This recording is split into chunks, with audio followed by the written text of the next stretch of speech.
qu'on ne peut pas, personne aujourd'hui ne peut combattre ça. C'est pas possible. C'est pas possible. C'est vous qui allez libérer le monde entier. Vos villages même là, vous n'arrivez même pas à développer vos villages. Petit pouvoir qu'on a donné à Gbagbo Ichila, il n'a même pas protégé le pays. C'est Gbagbo qui va libérer l'Afrique. Quelqu'un qui a passé toute sa vie à vivre en France. Quelqu'un que la France a protégé. La France a tout donné. C'est lui qui va combattre la France. Et puis toi, tu crois à ça. Moi, c'est là que je vois quand même votre niveau. Quelqu'un qui allait vivre en France, le président, le petit président qui est actuellement le fils de Kim Il-jong en Corée du Nord. Tu sais comment il a mis son enfant à l'école? Il l'a mené en Suisse. Le monsieur là, pendant qu'il est devenu président de la Corée du Nord qui fabrique aujourd'hui missiles, le petit qui fait des missiles, qui a votre âge là. C'est-à-dire qu'il a votre âge, lui fabrique des missiles. Il fabrique, jusqu'en Trump, les Poutines là sont derrière lui. Attends, je vais chercher une image. Parce que quand tu parles aux gens, il faut leur montrer des images. Président coréen. Petit président coréen, là, il a fait ses études en Suisse. Je suis allé dans l'école où il a fréquenté. Petit président coréen, là, il a fait ses études en Suisse. Pourquoi son père ne l'a pas mené en France? Pourquoi il ne l'a pas mené aux États-Unis? Pourquoi il ne l'a pas mené tant? Il sait pourquoi il a choisi la Suisse et puis il a mis son enfant à l'école là-bas. Parce que si tu ne partages pas des idéologies avec des systèmes, et que tu profites de ces systèmes-là, tu ne peux jamais aller quelque part dans ton combat. Et je le dis toujours aux gens, vous ne pouvez pas combattre la France parce que c'est la France qui vous donne à manger. La plupart de tous ces gars-là, ces idiots-là, qui sont sur les réseaux sociaux, qui insultent les mamans, ils sont tous en France. Ils sont tous en France. Leurs enfants, quoi, c'est la France qui s'occupe d'eux. Tout ce qu'ils gagnent là, c'est la France qui leur donne. Là-bas, là, quand tu es trop intelligent, tu as trop travaillé, ton salaire là, c'est 1500 à 2000 euros. Tu ne peux pas aller au-delà de ça. Tu ne peux pas aller au-delà de ça. Tu ne peux pas. Les Européens ont tout verrouillé. Aujourd'hui, ils donnent plus de place à leurs enfants. C'est à leurs enfants, ils donnent aujourd'hui plus de place. Je vais mettre le président de la Corée du Nord. Président Corée du Nord. Non, il y a Corée du Sud et puis Corée du Nord. C'est un seul pays qui a été divisé. Voilà. Ce petit garçon là. Ce petit là. Ce petit que vous voyez là. Quand vous dites d'aller à l'école, au lieu de passer votre temps à insulter Merkel là. Vous voyez ce petit là. Lui là, c'est lui qui gère la Corée du Nord. Petit là. Il a étudié en Suisse, petit là. Il a étudié en Suisse. Aujourd'hui, il protège l'héritage de son père. Vous amusez, hein? Attends, je vais vous montrer une image. Président coréen et Poutine.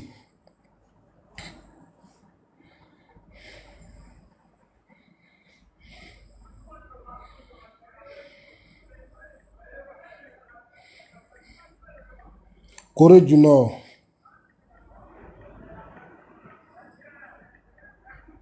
Et Poutine.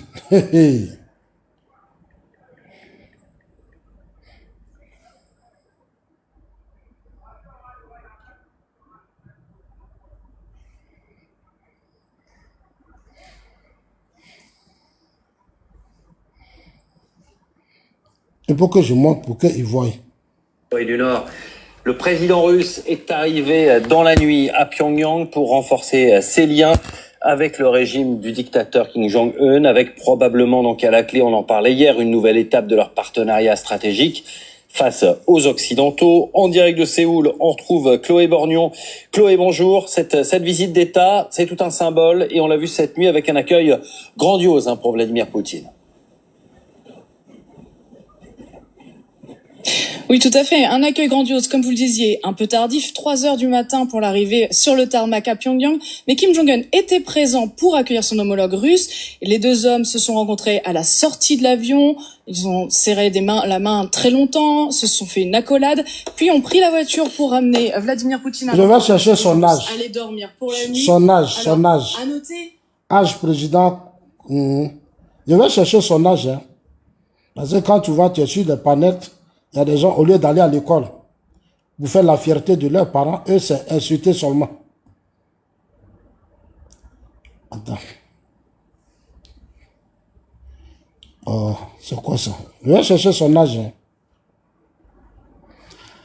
Âge président coréen. Âge président coréen.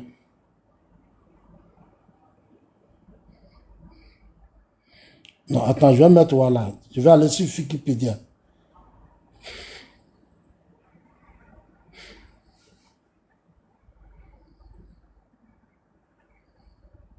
Bon, ça, c'est son père. Son père s'appelle Kim De-song. Bon.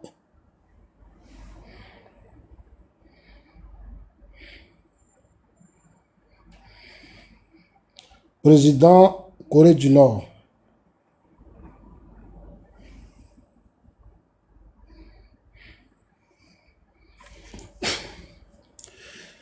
Il est né en 1983. Petit là. Petit là. Il est né en 83. Il est né en 1983, petit là. Il est né en 1983. Il est né en 1983. Cependant, le régime coréen indiquerait l'année 82 qui coïncide avec l'année de naissance de son grand-père Tantan. Voilà. Voilà. Tu vois ce petit-là? Aujourd'hui, Poutine le respecte, ce petit-là. Poutine le respecte. Poutine. Son père l'a mis à l'école, il a étudié. Aujourd'hui, il est une fierté pour la Corée. Tous les présidents, les grands, même Trump, voilà Donald Trump ici. Non, je vous montre ça parce que vous qui passez votre temps, non, Gbagbo, à cause de Gbagbo, vous allez mourir là. voilà le petit. Il a signé des partenariats, des trucs avec Poutine, vous voyez. Vous voyez ça là. Au lieu de chercher à l'école, au lieu de vous former, aller à l'école, c'est devenir sur les panels, ta mère quand Ouattara va tomber, Ouattara va partir, on va faire la guerre. Vous avez vu cet enfant là? Ce que vos parents font là, c'est pour la Côte d'Ivoire de demain. Ce n'est pas pour que vous soyez des moutons du FPI. Vos parents là, quand ils vous mettent à l'école là, quand vous montez sur les panels là, ne montrez pas que vous êtes des idiots. On va mettre, voilà, je vais le mettre avec Trump. Président Corée du Nord avec Trump, lui seul.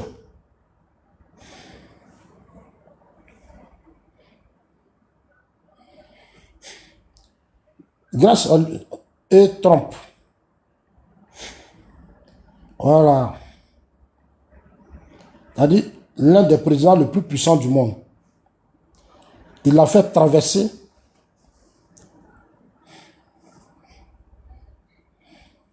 Trump est en train de rencontrer le dirigeant nord-coréen Kim Jong-un. C'est la première rencontre sur cette DMZ entre les deux hommes. C'est la troisième depuis celle de Singapour et de Hanoï. Donald Trump avait pris tout le monde de court en lançant cette invitation sur Twitter alors qu'il était à Osaka au sommet du G20.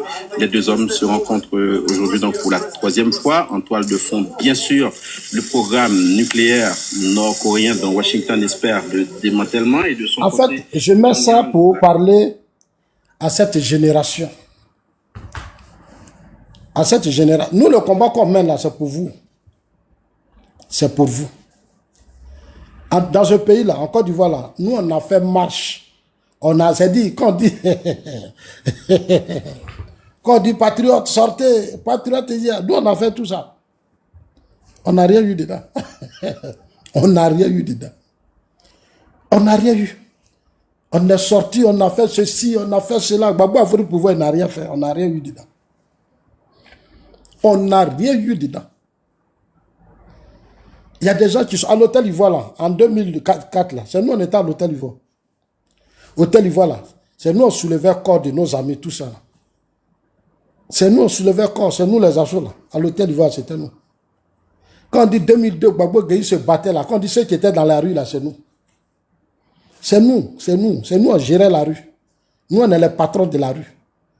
Mais il y a quoi dedans? Rien. Gbagbo a pris le pouvoir. Tous nos amis les sont restés dans les agora parlement. Jusqu'à présent, il y a beaucoup qui n'ont même pas de compte bancaire, qui n'ont jamais eu de compte bancaire. Babo s'assoit là et puis dit non, la présidence là, c'est la caisse noire de la sous-région. Il prend l'argent, il partage. Il s'en va donner 2 milliards à Chirac. Il dit c'est Chirac qui lui a demandé l'argent. Alors que c'est faux, Chirac ne lui a pas demandé l'argent. Chirac ne lui a rien demandé. Il voulait rester au pouvoir, donc il voulait amadouer, donc il allait corrompre Chirac. Au lieu de prendre cet argent pour donner à cette jeunesse pour faire les affaires, investir, Babou a pris cet argent, il allait donner à Chirac. Il prenait notre argent et il s'amusait avec ça. Quand on dit il a perdu le poids, c'est Dieu qui l'a chassé, c'est pas quelqu'un, c'est Dieu. Parce que quand je dis aux gens, vous ne connaissez pas Dieu. Nous là, nous sommes des croyants. Moi, je suis un croyant. Je sais ce qu'on appelle Dieu. Vous avez utilisé la jeunesse pendant des années. Vous accédez au pouvoir d'État, aucune politique pour la jeunesse. Ils sont restés dans les agora pour acteur de dire c'est comment, devant, c'est maïs. C'est comment, au lieu de faire leur bilan, ils sont allés créer PPACI, ils ont mis là-bas COGEP, MGCI, ils ont créé des blocs là, et puis chacun est dans son coin.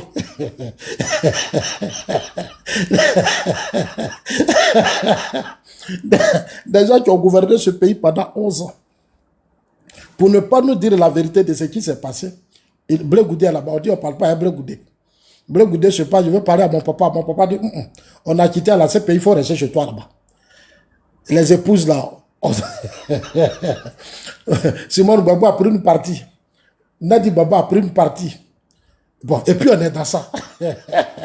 Des gens qui ont gouverné ce pays, puis des Ivoiriens sont morts. Au lieu de venir s'asseoir pour nous faire le point de combien d'années de pays, 11 ans, où on a jeté les gens, on était dans la rue, on a dansé ça, Zakouba Kouba, ouah, Zakouba Kouba, ouah, Zakouba Kouba, ouah, Zakouba, faut pas voir Zassou avant, tiens. C'est-à-dire souvent quand je suis assis, je pense à tout ça, je dis, Seigneur, plus jamais. Moi, je vais revenir à ça. Même je ne peux même pas conseiller ça à mes enfants. Jamais. Jamais. Jamais.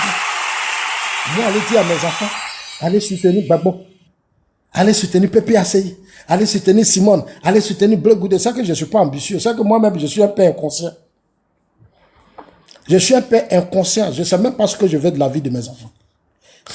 Depuis Houphouët-Boigny, l'opposition, depuis Houphouët-Boigny, opposition historique, on leur a donné le pouvoir. Ils n'ont rien fait. Ils n'ont rien fait. Ils ont passé tout le temps à faire palabre, à se diviser, conflit sur conflit, palabre sur palabre. Les voilà aujourd'hui, ils veulent gouverner la Côte d'Ivoire. Et vous, cette jeunesse-là, vous êtes là, vous êtes dans ça. Ah bon? Aux États-Unis, Donald Trump, son fils, pendant la campagne présidentielle, son fils a mobilisé ses amis par leur papa. Son enfant, il était dans sa campagne. C'est-à-dire l'enfant s'est investi dans la campagne de son papa, son fils là. Son fils que vous voyez là, le petit là. Il a mobilisé les étudiants, c'est-à-dire les enfants là, les jeunes là. Aujourd'hui, dès que son père a été élu là, la politique, premièrement, c'est pour ses amis.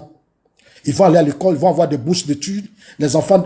Mais c'est ça qu'on appelle faire la politique. Donald Trump est en train de sécuriter les États-Unis, le banditisme, tout ça, il est en train de mettre fin à ça. Pour que les enfants étudient dans de bonnes conditions. Vous vous êtes assis en Côte d'Ivoire ici. Non, on va brûler le pays. Et tu les vois sur des panels. C'est là un jour j'ai appelé un, j'ai dit, mais un jour j'ai trouvé un quelque part. À Yopougon, tu le vois à tête de Maï Garba. Lui, du coup, ici, c'est ça, il lui a dit, mais non, c'est toi. J'ai dit aux gens là, j'ai dit augmenter son attiqué. Il dit, viens père. J'ai dit, on n'a qu'à augmenter attiqué là, tu vas manger. Ils étaient contents, ils ne m'ont pas reconnu d'abord, ils ne m'ont pas reconnu, j'ai mis par moi, j'aime mes masques. Parce que je les vois sur les panels là, si les taux de beaucoup, donc quand j'arrive à Abidjan, parce que souvent il y a des gens, ils montent sur des panels, ils nous insultent, ils disent des choses, ils ne savent pas qu'on peut les attraper facilement. Oui, c'est-à-dire ce que tu fais là, tes injures, ta haine, tes menaces, on fait capture. Quand on arrive à Abidjan, là, on se renseigne, on dit voilà chez lui là-bas. Et puis on va te voir. On va te saluer. Il a su au carité, attend de manger à checker. Regarde bas. J'ai dit aux gars là, j'ai dit ceux qui sont assis là, leur regarde bas là, et puis tu les vois en train de faire politique. Déjà, ça dit...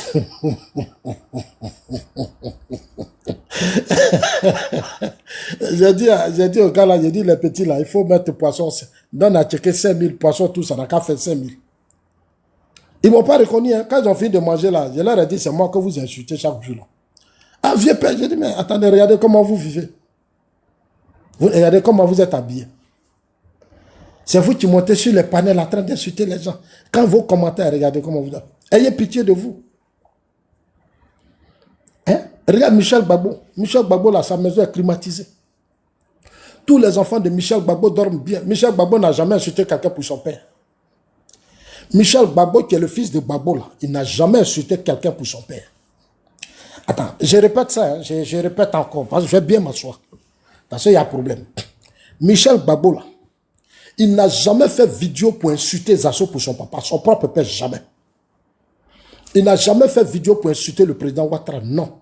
Parce que son père l'a bien éduqué. Lui, son père l'a bien éduqué. Est-ce que vous avez une fois vu le fils du président Alassane Ouattara? Le fils du président Alassane Ouattara venir sur panel faire vidéo pour insulter les gens? Non, jamais. Lui, il est occupé, hein, il n'a pas le temps. Parce que son père l'a tellement bien éduqué. Son père lui a dit que toi, tu dois aller à l'école, tu dois étudier, tu dois être ceci, parce que l'avenir, là, il y a ta place dedans. Voilà, toi, tu ne dois pas casser, tu dois pas... Donc, eux, c'est là. T'as dit que nous, nos enfants, on les a éduqués. Hein. Nos enfants...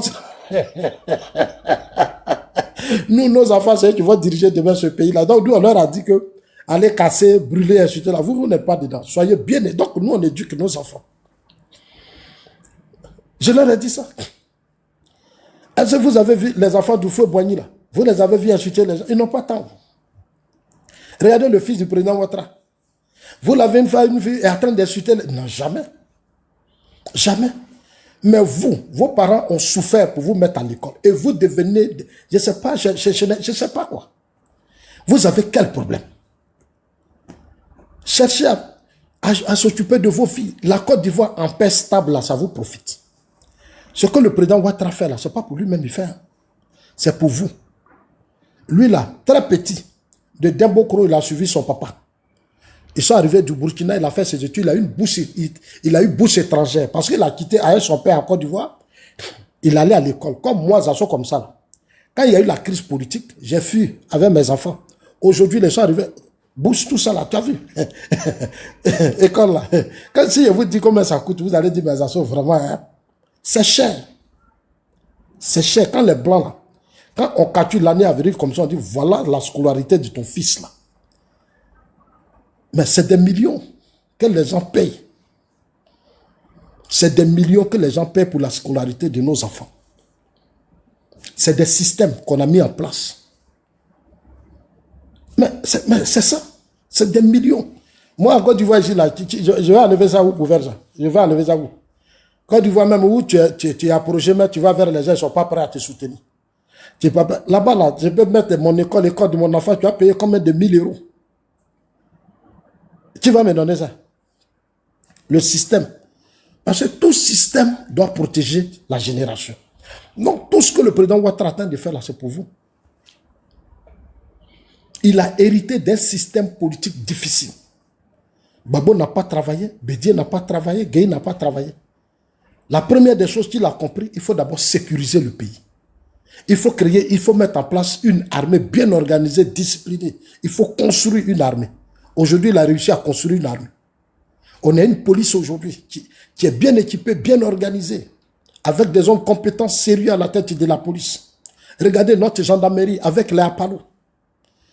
Aujourd'hui, avec les Apalo. J'ai une vidéo même où je vois Apalo dans des régions en train de sensibiliser la jeunesse. J'ai cette vidéo. Aujourd'hui, là, il lance les chantiers, les infrastructures, il faut faire les routes, il faut ouvrir les villes, les villages, là. Parce que nos villages, là, sont restés dans des brouches depuis combien d'années?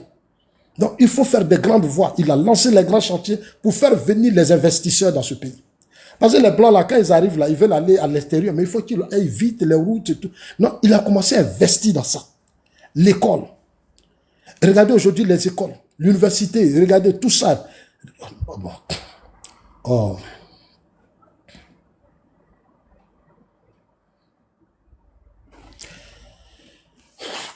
Bon, les gars, ils sont en train de signaler la vidéo. Hein. C'est ce que je vous ai dit. Vous voyez, on est bloqué. On veut monter à 300, on veut monter à 400. C'est pas possible. On ne peut pas. Voilà, on ne peut pas monter à 1000. Je vous dis ça à chaque fois. Tapoter seulement pour ne pas... Voilà, pour qu'on fasse quand même passer le message. On sait qu'on ne peut plus monter à 1000, on ne peut pas monter à 2000 parce qu'on est bloqué. Voilà, on est bloqué. Avant, on pouvait le faire, maintenant, on ne peut plus. Parce qu'ils ont mis des systèmes en place pour ne pas qu'on leur apporte la réponse. Voilà. Vous voyez, pour eux-mêmes, là, ils sont financés par l'AUS. L'AUS, là, finance toute leur page Facebook que vous voyez. TikTok, là, c'est sponsorisé, c'est financé. Leurs comptes YouTube sont financés. Ils sont tous sponsorisés. Voilà. Mais chez nous, là, quand tu parles, là, on ne t'écoute pas, les gens ne comprennent pas. Donc, c'est de bonne guerre. TikTok, là, c'est l'argent. Quand je vous dis, là, TikTok, là, celui qui a créé ça, là, c'est l'argent, il cherche. C'est l'argent, il cherche. C'est à cause de l'argent, il a créé ça. Donc, pour que ta page Facebook, là, les gens ne déstabilisent pas ça, il faut aussi mettre l'argent dedans. TikTok, là, il faut mettre. Et quand vous partez, ils vont mettre booster. C'est écrit, tout est dessus. Donc, si tu n'investis pas trop d'argent, ils vont déstabiliser ta page. Oui, c'est comme ça. Voilà. Donc, chers amis, on continue de tapoter. Hein. Allons-y quand même à 50 000 cas. On va tenir, mais dans peu de temps, ça va aller.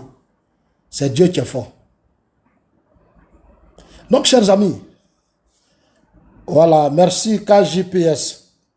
C'est ce que je suis en train de vous dire. Aujourd'hui, la jeunesse, là, votre combat, là, c'est pas on va libérer l'Afrique. Tous ceux qui vous disent ça, là, ils vous prennent pour des imbéciles. Quand quelqu'un vient devant toi et puis dit, je mène le combat du panafricanisme, le combat de la liberté de l'Afrique, le combat de ceci, il te prend pour un abruti. Il te dit, tu n'es pas intelligent. C'est toi, tu vas aller libérer le Nigeria. C'est-à-dire, toi-même à qui on parle, est-ce que toi-même tu réfléchis même? C'est toi qui vas aller libérer le Nigeria. Aujourd'hui, vous arrivez au Nigeria, c'est une autre génération. Ils sont en train de construire sur des îles, des villes. Ils sont des champions nationaux, des multimilliardaires. Les nationaux au Nigeria aujourd'hui ont pris leur économie. Leur combat là, comment faire pour que eux, les nationaux là, ils soient riches? Ils sont dans tous les secteurs, industrie, ils sont tous commerce, transport, ils sont partout. Ça, c'est leur combat au Nigeria. Les anglophones là, quand ils se battent là, c'est leurs intérêts. Ce que leur pays leur donne et ce qu'ils vont donner à leur pays. Et c'est quand vous êtes sur les panels, au lieu de chercher à penser à vos vies. Non, si Gbagbo n'est pas candidat. Si Gbagbo n'est pas candidat, on va brûler le pays. Je suis là, je les regarde. Gbagbo est venu mener le combat de la liberté. Quelqu'un qui a pris le pouvoir, qui n'a même pas protégé le pays. Même nos parents de l'Ouest, il n'a pas protégé. Au Nord, il est là, les gens sont venus s'installer, ils sont venus même s'asseoir à Bouaké. Pendant combien d'années? C'est lui là qui va protéger, c'est lui là qui va... c'est lui là qui va libérer l'Afrique. Vraiment, moi ça me fait rire quoi, ça me fait vraiment rire quoi. Bon là il est fini, il ne peut plus rien vous apporter. Allez dire ça à vos papas, à vos mamans qui sont dans vos maisons, qui vous soutiennent dans vos bêtises, là, que ça soit dit. Le monde entier l'a changé. Le monde aujourd'hui où on est là, la Côte d'Ivoire là, c'est-à-dire peut-être que vous ne connaissez pas la Côte d'Ivoire, hein, votre propre pays, vous ne connaissez pas, c'est-à-dire la valeur, l'importance de votre pays, vous ne connaissez pas. Et c'est une vérité, vous ne connaissez pas votre pays. Et j'ai dit ça à beaucoup d'Ivoiriens, aujourd'hui là, pétrole, c'est-à-dire, les blocs de pétrole qu'on a aujourd'hui là. Tu sais, moi je dis aux gens, je ne vous demande pas d'aimer le président Ouattara, il n'en a pas besoin. Je ne vous demande pas d'aimer le président Ouattara. Hein? Non. On n'a qu'à prier pour lui. Moi-même, je souhaite. C'est-à-dire, s'il y avait des décret, on allait prendre. On allait le laisser rester encore au pouvoir pour 10 ans encore. On prend une loi, on dit, bon, président, tu es là pour 10 ans. Nous, on veut que, ça dit tes réseaux, tes relations, là. On va faire ça, on va faire ça, on va faire ça. Et c'est ce qu'il est en train de faire. On s'appuie sur ces relations, on se met au travail. On s'appuie sur ces relations, on se construit. Dans les années à venir, là, vous allez voir, les anglophones, les péruviens. Mais le problème, vous avez des mentalités francophones. Le gros problème que vous avez. Les Ivoiriens, là, ils ont un problème. C'est-à-dire, regardez, quand vous regardez l'AES, les pro-Babo, les pro-Soro, ils ont une mentalité francophone. C'est-à-dire, ce sont les injures, les moqueries, la haine, la revanche, comment se battre, faire des palabres inutiles. Ça, c'est la mentalité que le colon vous a imposée. C'est une mentalité que le colon vous a imposée pour vous contrôler. Vous n'êtes pas concentré. Ça dit, vous êtes les plus, ça dit que, je ne sais pas quel conseil je vais vous donner, mais vous êtes les, ça dit une génération qui n'arrive pas à prendre conscience. Beaucoup ont pris conscience, mais vous qui êtes supportés l'AES, les quoi là, vous ne comprenez rien. Et c'est malheureux. Voilà le Mali. J'ai vu un truc ici, le Mali est devenu aujourd'hui l'un des premiers pays qui a plus d'intérêt en Côte d'Ivoire. Attends. Mali, hein, malgré qu'ils arrêtaient nos soldats. Malgré qu'ils arrêtaient nos soldats.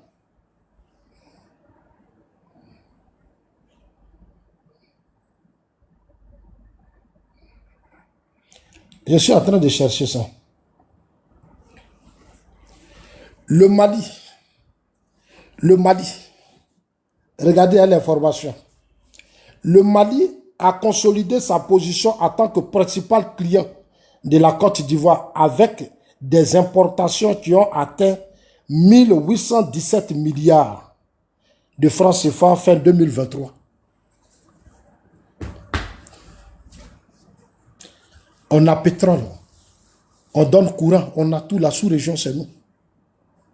Sous-région, là, c'est nous. On n'a pas d'adversaire. Le combat qu'on doit mener, comment prier pour notre papa Alassane Ouattara pour dire papa, après 2025, là, il faut maintenant préparer une génération. Il faut les mettre en compétition pour qu'on ait des hommes meilleurs. On ait des gens meilleurs qui vont venir faire plus que toi, qui vont protéger le pays. Aujourd'hui, tu arrives au Ghana, les élections, les jeunes gagnaient. Mais au Ghana, vous n'allez pas voir les jeunes sur les panels en train d'insulter. Non, non, non. Ils n'ont pas temps. Quand l'élection finit, là, chacun cherche à grouiller. Eux, là, même quand les cadres donnent les sacs de riz, là, ils jettent. Ils disent, nous, on veut argent, on veut travail, on veut ceci, on veut cela. C'est comme ça que la jeunesse, au Ghana, les opposants, là, sont des hommes d'affaires. L'opposition crée emploi. En Côte d'Ivoire, la plupart des opposants, ils sont au chômage. Ils ne travaillent pas. Oui. Vos opposants, là, ils sont tous au chômage, ils ne travaillent pas. Gbagbo ne travaille pas. Gbagbo n'a pas de travail. C'est Gbagbo, là, tu vas devenir président. Toi, et puis, il va gérer ta vie. Quelqu'un qui ne travaille pas. Mais lui, là, si vous donnez le pouvoir, il va venir voler.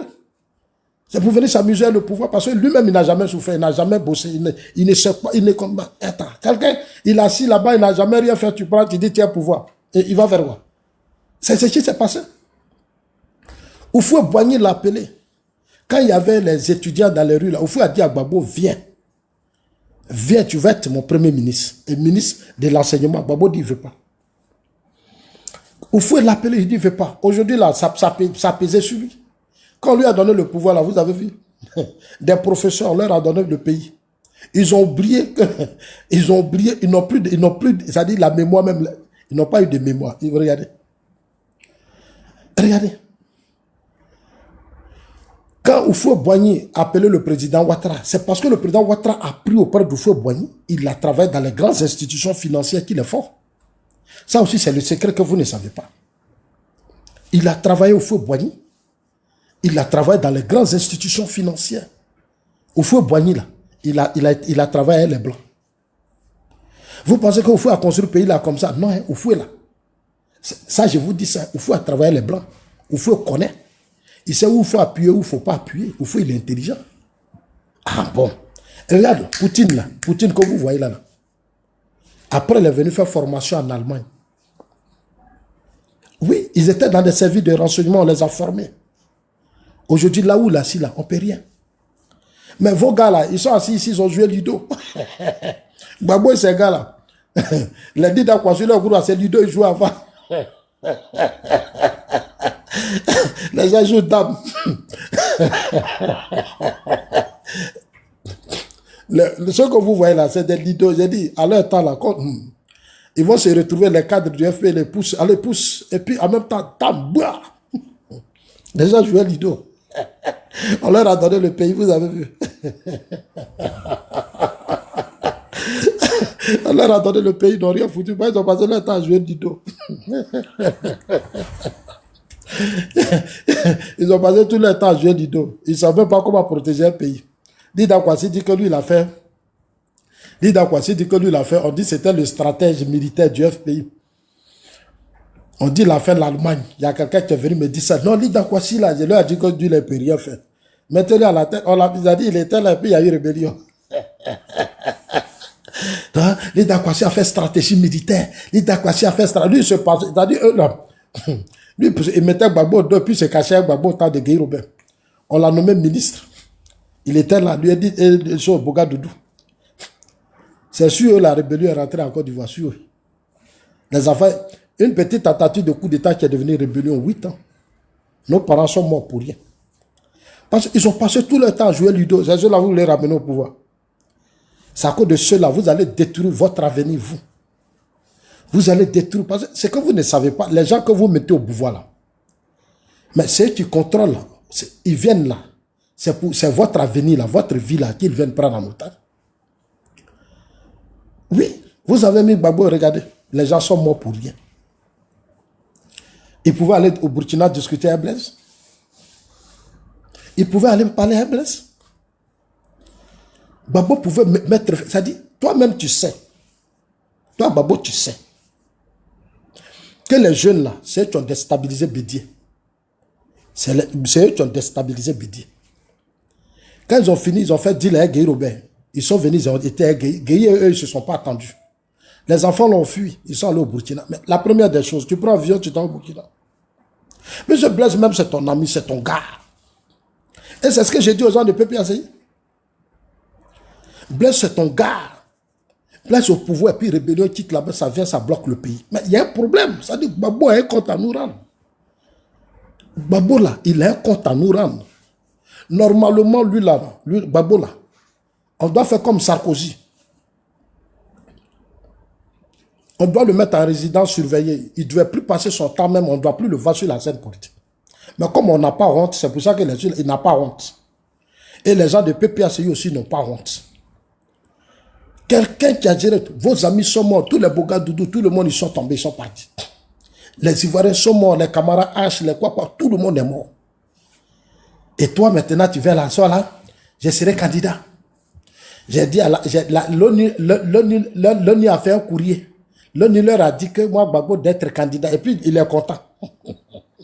Non, l'ONU leur a dit, il n'a qu'à mettre mon nom. On va mettre mon nom, tu vas apporter quoi à la Côte d'Ivoire? On va mettre son nom là, il va apporter quoi à la Côte d'Ivoire? Qu'est-ce qu'il n'a pas fait, puis on n'a pas vu? On a déjà tout vu. C'est que Gbagbo devrait faire. Les gars, allons-y à 50 000 cartes. Voilà, pas les sorciers là, vous voyez, c'est bloqué. Vous-même, vous voyez, non, quand vous voyez vous-même. Ce n'est pas moi de vous dire, moi j'ai mon écran devant moi, mais moi je vous dis que, voilà. Voilà. J'ai fait plusieurs contestations, je suis fatigué. Donc, je m'organise, vous allez voir dans peu de temps. Je ne la comprends pas. Gbagbo va apporter quoi à la Côte d'Ivoire? Boga Doudou, à la dernière minute, Boga Doudou a dit, comme il y a Djibril Bassolé qui a appelé Boga pour dire, bon, il faut qu'on se rencontre pour qu'on trouve une solution avant que ces enfants-là ne deviennent un danger pour notre propre système. Boga Doudou a appelé tous les cadres du FPI. Ils ont des groupes là. C'est-à-dire les hommes, Gbagbo, ces hommes, gars, c'est du gars. Boga Doudou leur a dit, on va aller discuter avec Blaise. Je vais aller en France rencontrer Djibril Bassolé. Parce que Djibril Bassolé a choisi la France comme lieu de rencontre. Boga Doudou les a appelés, ils disent qu'eux, ils ne veulent pas. Ils disent que Boga Doudou, il faut laisser. Ils disent dans quoi, sur les groupes là, les Simon Gbagbo là, les Gbagbo Laurent là, tous les blocs là, on dit non, on n'a qu'à laisser. Quand ils vont rentrer là, on va les encercler et puis on va les mettre dans le mortier, on va les piler et puis c'est fini. Ça, c'était leur plan. Quand ils vont rentrer là, on va les mettre dans le mortier, on va les piler et puis c'est fini. Les petits là sont rentrés, ils se sont assis 8 ans. Soro est devenu premier ministre avec un budget de plus de 40 milliards. Il a un budget de 40 milliards et puis en même temps, le même Soro là, il gère maintenant tout le Nord. Pour que Gbagbo... quand Soro...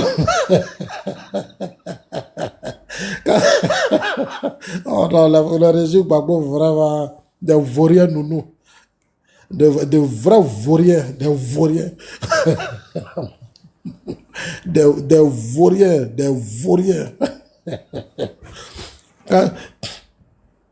Quand Soro quitte, Soro lui-même, il a pris rébellion par opportuniste. Par opportuniste, il a pris la rébellion. Kassongo, voilà. Soro quitte la chose. Il quitte au Burkina. Il quitte à Bouaké. Il appelle Blé Goudé, le Wataoula. Bon, Blé, il appelle Gbagbo. Gbagbo, nous, on arrive à Abidjan. Pendant la rébellion, là, Soro, ça dit que Gbagbo peut pas. Quand Gbagbo va là-bas, il fait courrier. Les hommes de Gbagbo, là, avant d'aller dans le nord, là, ils font courrier. Mais quand Soro vient là, lui, il prend le téléphone. Tu vas voir les Blé Goudé, là, ils vont aller l'attendre en 40 choses. Les Watao, là, les Soro vont aller s'asseoir, les Blé Goudé, là, vont aller s'asseoir à l'hôtel, ils vont là-bas. Dans leur hôtel au golf, ils vont aller manger, boire avec eux. Le soir, maintenant, dans la journée, ils vont venir. Oh, Soro Dieu, mais comme ça. Soro, il dit, mais vous là, vous n'êtes pas sérieux. Hein? Donc, hier, là, vous étiez en train de manger un Watao. Et puis, quand Blé Goudé arrive comme ça, là, quand Soro arrive là, Gbagbo lève tous les barrages. Et quand Soro quitte Bouaké comme ça, et puis il vient à Abidjan, on lève tous les barrages. Tout est levé. Quand Soro vient passer sa voiture, là, son cortège, là, ça ne doit pas s'arrêter. Personne ne doit gêner son cortège. Parce que quand il vient là, il y a des choses qu'on a vues, nous on rit. On nous a menti. On nous a trahis. C'est ça qu'on appelle trahison. Ils nous ont trahis, ils nous ont menti. Ceux-là, il n'y a pas quelqu'un qui va mettre leur nom sur la liste électorale. C'est moi, je vous dis ça. On a un carême, non? On a un carême. J'ai dit ça. Il n'y a pas quelqu'un qui va mettre leur nom sur la liste électorale. C'est des vauriens. C'est des vauriens. Regardez-les aujourd'hui. Comment ils ont terminé leur combat politique. Ils sont divisés. L'autre est là-bas, l'autre est là-bas, l'autre... Mais tout ça, c'est Dieu. Tout ça, c'est Dieu qui fait ça. Peut-être que vous n'êtes pas croyant comme nous, c'est à cause de ça. Mais tout ça, c'est Dieu. Voilà, vous voyez comment ils sont disloqués. Blé Goudé est là-bas. Blé Goudé ne peut pas parler avec Babo. Nadi Bamba est là-bas. Simon est là-bas. Quand ils étaient au pouvoir, Blé Goudé, sa maman, c'était Nadi Bamba. Simon ne voulait pas de Blé Goudé Charles. Elle n'aimait pas Blé du tout.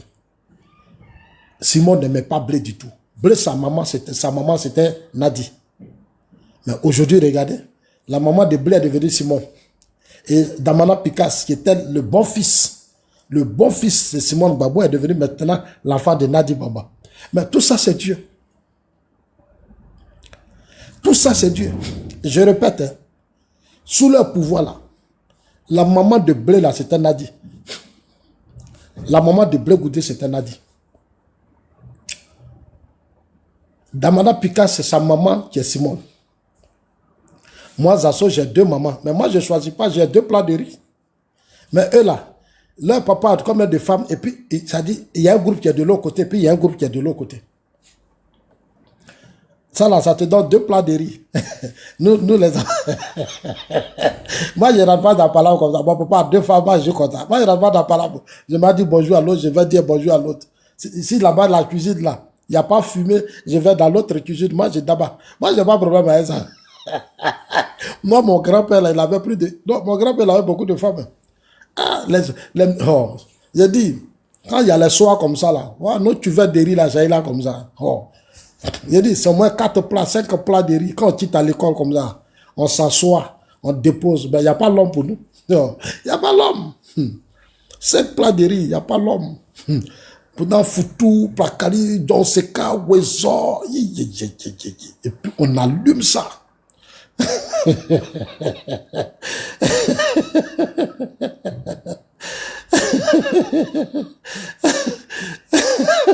Nous, on allume ça.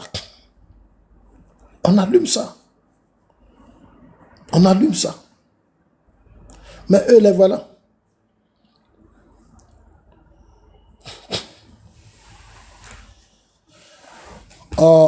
Verdugo, resto là, ça n'existe pas en politique. Ça n'existe pas, peut-être que tu n'es pas intelligent. Sinon, restaurant, ça n'existe pas en politique. C'est pas que tu n'es pas intelligent. C'est comme si tu étais en train de soutenir, tu étais en train d'insulter même ton père. Parce que ton père, Chou Gbagbo, là, il soutenait Gbagbo. Dans ta famille, là, il y a des gens qui mangeaient avec Gbagbo. C'est-à-dire que c'était un restaurant. Non, ce sont des citoyens d'un pays. Eux, ils faisaient la politique. C'est pas un restaurant. Dans ta famille, là, s'il y a des gens qui font politique, qui ont été avec... ça c'est pas ça qu'on appelle un restaurant, c'est la politique. C'est la politique, c'est pas que tu n'es pas intelligent. C'est ce qui fait que vous êtes en retard. Toi, là, est-ce que tu sais que tes parents, là, parmi tes parents, il y a des gens qui payent impôts ici dans ce pays? Est-ce que tu sais que dans ta famille, il y a des gens qui se battent matin, midi, soir et qui payent les impôts sur le régime du président Ouattara? Est-ce que tu sais ça? Ils participent à construire l'économie, même s'ils n'aiment pas le président Ouattara. Mais ils participent à construire le pays. Ce n'est pas un restaurant, ils travaillent pour le pays.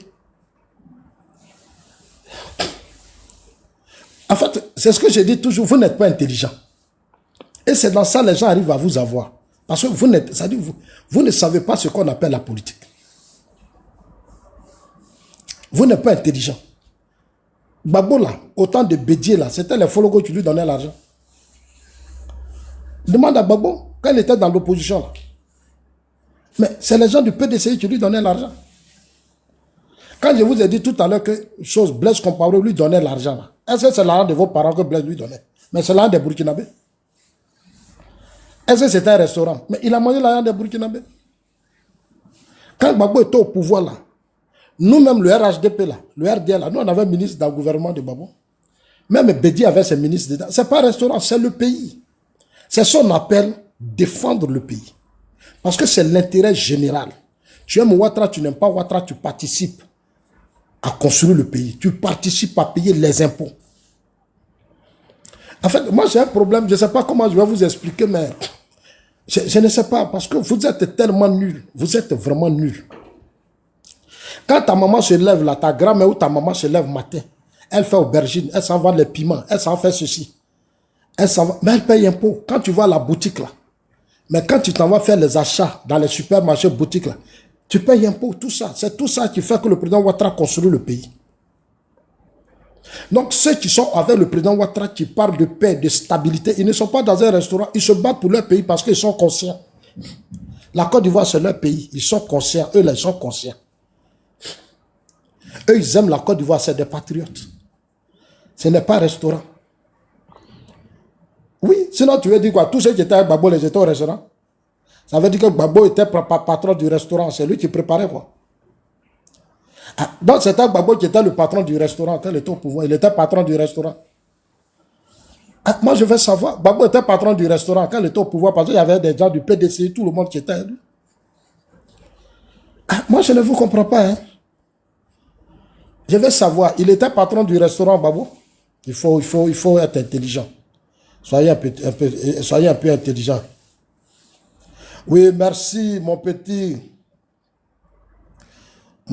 Créco aux îles. Ah, tout au médo. Ah, mon frère, champion, ton nom là, hein?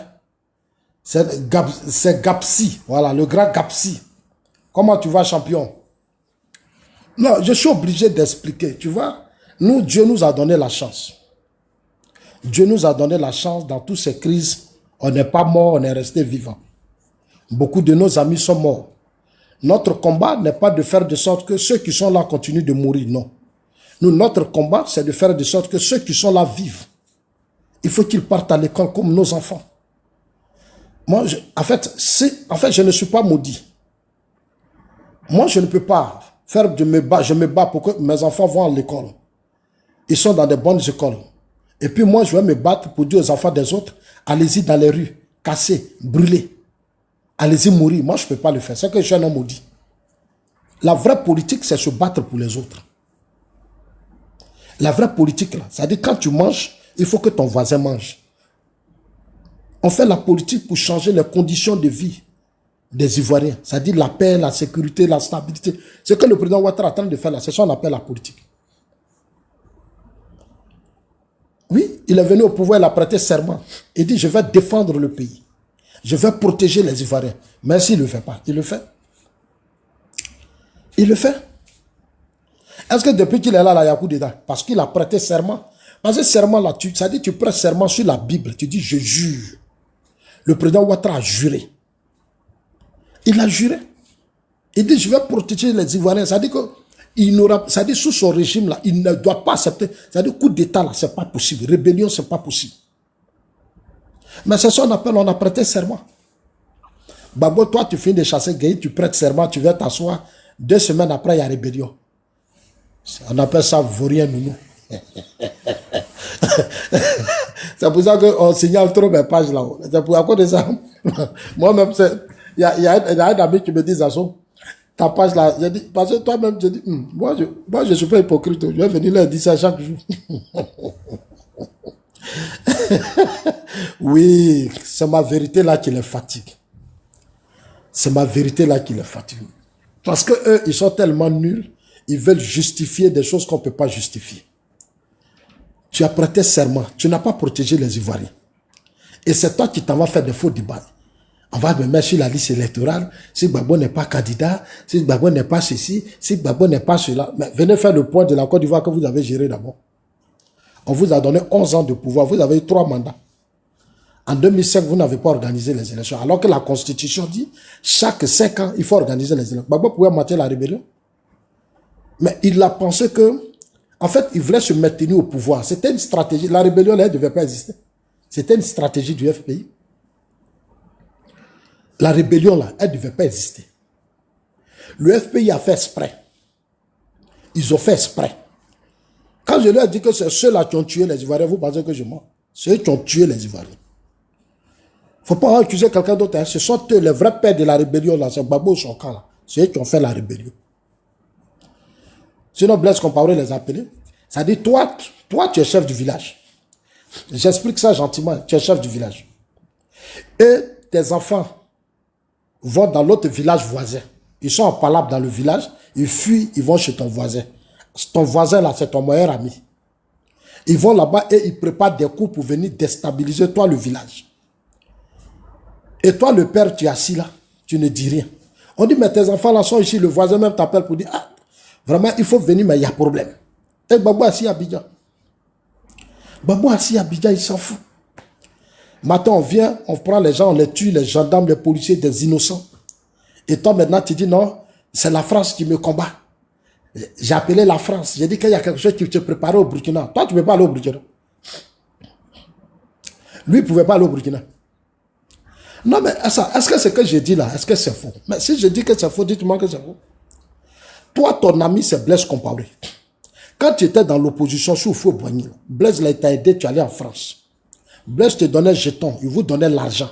Le journal Notre Voix, là, c'est Blaise qui a financé. Maintenant, 1 minute. Maintenant, toi et Blaise, vous avez signé des deals. Blaise même t'a aidé à chasser Gueye Roubaix. Tout ce qui s'est passé là, c'était un système. Maintenant, le même Blaise te dit, mon frère, tu as pris le pouvoir, Gueye est parti, il faut venir en discuter les enfants là. Et ils sont dans mon village, ils peuvent me gêner. Il faut venir, tu vas les gérer, et puis tu vas rentrer tes enfants. Gbagbo a dit non. Ibé là, lui que vous appelez Ibé là, il était à Mama, il a fait clôture de la maison de Gbagbo. Ibé là, il a fait clôture de la maison de Gbagbo à Mama. Demandez à Gbagbo, il va vous dire. Ibé était à Mama. Ibé a fait clôture de la maison de Gbagbo. Mais moi je n'ai pas de preuves à te donner. Ce que je dis là, moi ça suffit.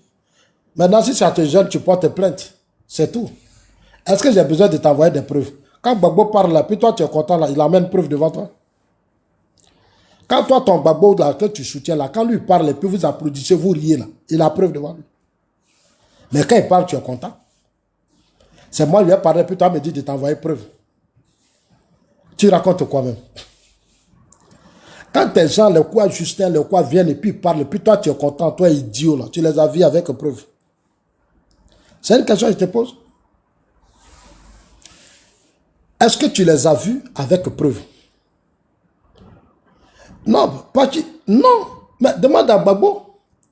Les IB là, c'est des militaires. Les soldats là, ils font tout. Peut-être que c'est ce que tu ne sais pas. Hein? Les soldats là, ils font tout. Ils sont menuisiers, ils sont maçons, ils font tout. L'armée là, ils font tout. Aïe. Ou bien non, mais vraiment, toi, tu n'es pas intelligent, tu es bête. Tu ne sais même pas ce qu'on appelle une armée. Dans l'armée, là, ils font tout. Les militaires, là, ils font tout.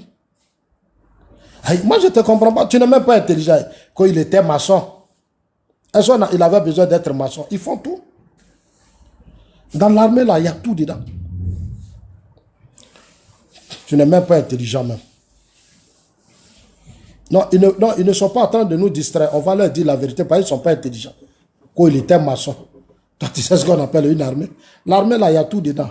Il y a technicien, il y a électricien, il y a maçon, il y a tout. Il y a docteur, il y a tout. C'est ça qu'on appelle une armée. Il y a tout dedans. Ah bon?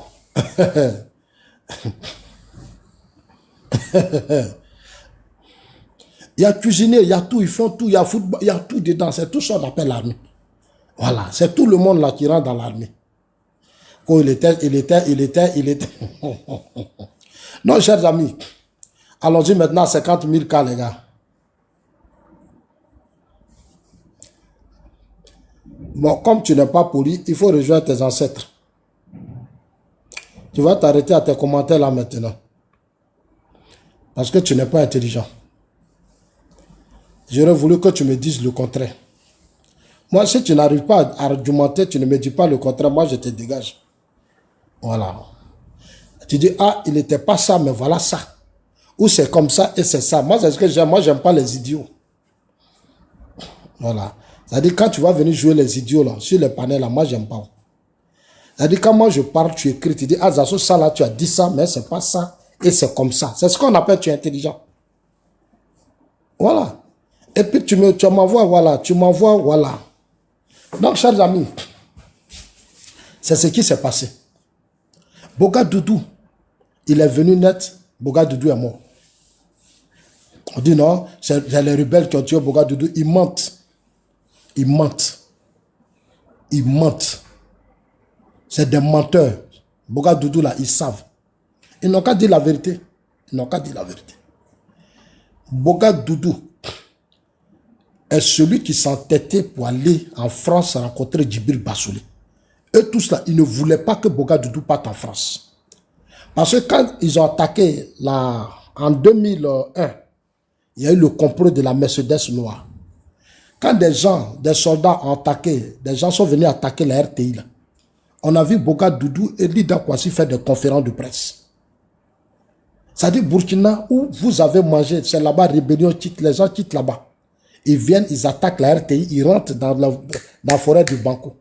D'autres prennent ils sont dans Mercedes, ils prennent Mercedes là, ils quittent Abidjan jusqu'à ils vont au Burkina.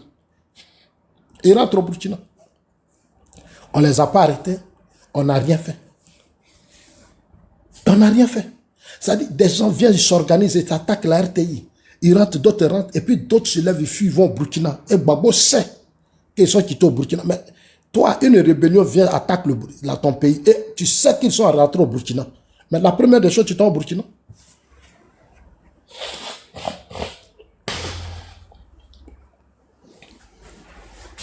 Non, si je mens là, non, on n'a qu'à se dire la vérité. Même tu peux être gore, mais ce que je dis là, il faut quand même réfléchir. Il ne s'agit pas de dire on est pro Gbagbo. Mais en fait, il faut qu'on dise la vérité. On reprend gentiment. On reprend gentiment. Des gens viennent, ils attaquent la RTI en 2001. Ils rentrent dans la forêt du Bako. Ils ont pris une Mercedes. Ils ont fui, ils sont rentrés au Burkina. C'est-à-dire, toi, ton adversaire, des gens viennent t'attaquer. Et puis, dans ton village voisin, là, ils vont chez ton voisin. Quelqu'un vient t'agresser et puis va rentrer chez ton voisin. Non, attends, moi, je ne veux pas. On n'a qu'à laisser émotion. Hein. On n'a qu'à laisser émotion. Mais on n'a qu'à se dire les bêtes. C'est-à-dire que quelqu'un là, il quitte chez ton voisin, il vient et t'agresse dans ta maison. Et puis il rentre, il court, il s'en rentre chez le voisin. Quelle sera ta réaction? Non, c'est une question que je pose. Hein. C'est une question que je pose. Adonia, la question n'est pas de dire qui a attaqué la RTI. Ce n'est plus à moi de te dire. Je te dis des gens attaqué la RTI, tu dis qui a attaqué la RTI. Non, en fait, je ne sais pas quelle question tu me poses. Normalement, dans tout pays où il y a des hommes sérieux, normaux, là, quand on attaque un pays, là, c'est à vous de dire qui a attaqué le pays, c'est pas à moi. Puisque vous avez les services de renseignement, la police, la gendarmerie, vous avez tout à votre disposition. En fait, vous posez ce genre de questions qui ne sont pas des questions des gens intelligents. Parce que simplement, vous persistez dans vos bêtises. Vous ne voulez pas reconnaître que les compétences de Gbagbo et son camp ont détruit ce pays. Vous faites exprès. Ça dit, vous vous comportez comme des sorciers. Toi, mais tu sais que Gbagbo n'a pas raison. Mais comme tu persistes, ça dit que tu es pro Gbagbo. Toi, tu es pro Gbagbo, ça suffit pour toi. Tu es pro Gbagbo. C'est ça qu'on a dit tu es idiot. Quand c'est comme ça, on dit tu es un idiot. On dit tu es un idiot. Sinon, il n'y a rien derrière. Je suis en train de t'expliquer quelque chose et tu me poses des questions. Je dis, ton voisin là, des gens qui chez ton voisin, des bandits, ils viennent t'attaquer et puis vont se cacher chez ton voisin. Quelle sera ta réaction? Répondez-moi d'abord, je vais vous écouter.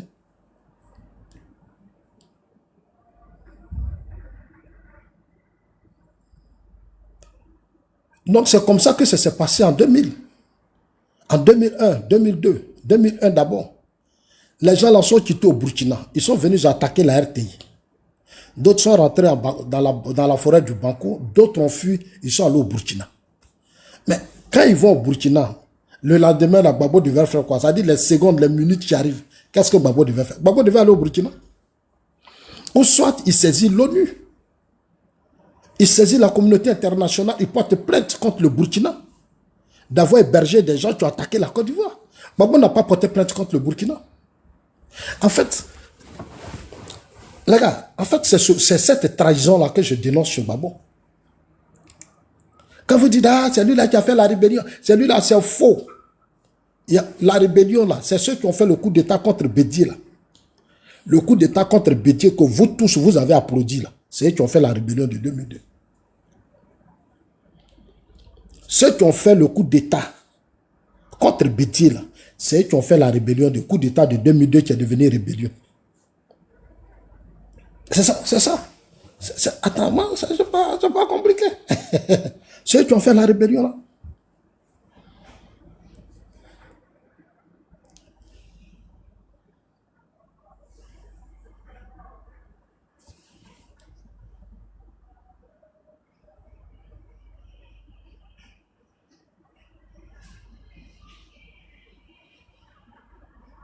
Mais moi, je n'ai pas compris ta question. Tu es chef de famille. Je n'ai pas compris ta question. Je ne sais pas si on se comprend. Quand les pro-Gbagbo ont attaqué vers... Quand il y a eu des attaques à partir de Noé, le président Ouattara allé au Ghana. Attends, je ne sais pas, je ne te comprends pas. Peut-être que tu n'es pas intelligent, ce que je dis. Je ne sais pas si tu me comprends ou quoi, ou bien soit tu n'es pas intelligent, je ne sais pas quoi. Quand les gens ont attaqué Noé, là, le président Ouattara, là, depuis qu'il est au pouvoir, toute action de déstabilisation de la Côte d'Ivoire, il a toujours pris son avion et il est parti là-bas. Quand il a des rumeurs, il envoie soit Ahmed Bakayoko, aujourd'hui, là, c'est Téné Birahim, il envoie. Ou soit c'est son ministre de la Sécurité, ministre des Affaires étrangères. Ou soit c'est lui-même qui se déplace pour la sécurité de son pays. Ou bien tu ne comprends pas. Regardez en Russie, quand le patron de Wagner a fait ses actions contre la Russie, mais Poutine s'est déplacé pour aller voir le président de choses, comment il s'appelle, son voisin, leur voisin. En fait, c'est ça qu'on appelle gérer un pays.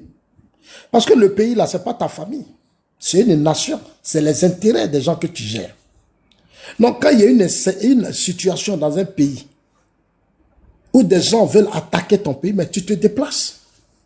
Ou soit tu saisis les instances internes, et comme on appelle ça, les instances internationales, tu as saisi l'ONU. Gbagbo, quand on a attaqué la RTI, Gbagbo devait porter plainte contre Blaise Compaoré. Il ne l'a pas fait.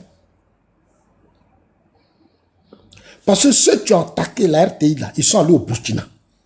Et Gbagbo savait que tous ils sont au Burkina. Gbagbo sait. C'est de ça que je suis en train de parler. Puisque le lendemain, la conférence de presse qu'ils ont organisée, eux-mêmes, Ouagadougou et Lydia Kouassi ont reconnu que les hôtels, les restaurants, partout où ils dorment là, eux, ils les voient. Lydia Kouassi a dit, Ouagadougou a dit que les rebelles qui sont au Burkina, partout là, eux, ils les voient. C'est les on appelle le nageur aux deux nus. Quand on parlait de nageurs là, il parlait des enfants là. Et Gbagbo m'a fait une vidéo ici. Attends, je vais vous montrer. Et il a dit, j'ai dit à la France. Attends, on dirait que j'ai la vidéo là. Où Gbagbo a dit, j'ai dit à la France que c'est quelque chose se préparer au Burkina. Attendez. Parce que moi, quand vous dites preuves là, moi je ne suis pas dans preuve. Moi je suis quelqu'un, je suis déjà une bibliothèque. Attendez. Voilà.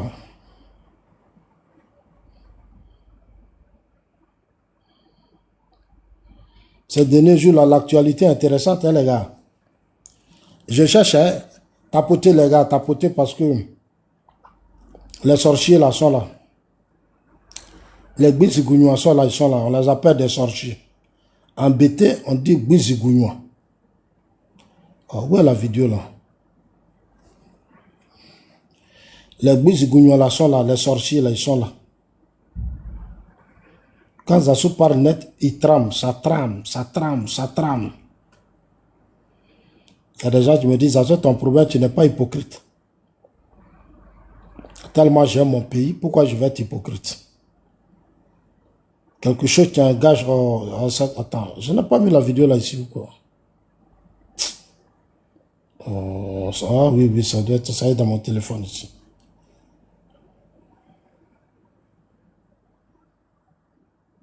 La vidéo est dans mon téléphone, oui, c'est ça. Ça y est, mais je vais voir, on dirait que je peux avoir ça sur nos pages ici. 1 minute, please. Hein? On dirait que je peux avoir ça ici. Gbagbo a dit que lui, il a dit à la France, j'ai appelé la France pour dire à la France que quelque chose se prépare contre nous au Burkina.